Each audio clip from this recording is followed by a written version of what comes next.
As voters are casting their ballots, what AP VoteCast finds is that Harris and Trump voters were motivated by very different issues. About 2/3 of Harris voters said that the future of democracy was the single most important factor for their vote, outflanking both inflation and abortion.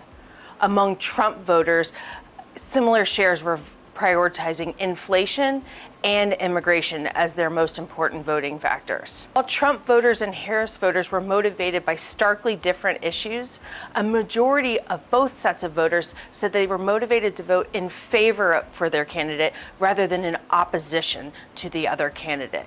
AP VoteCast shows that about 2/3 of Harris voters said that they were voting in favor of their candidate, while about 1/3 of Harris voters said that they were voting mostly in opposition to former President Trump. Among Trump voters, about 8 in 10 said they were voting in favor of President Trump. This enthusiasm and vote in support of Vice President Harris was even higher among voters in Georgia, a state where the polls have already closed.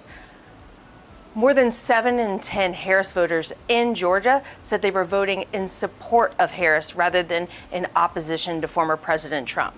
That's similar to the share of Trump voters in Georgia who said they were voting in support of their candidate.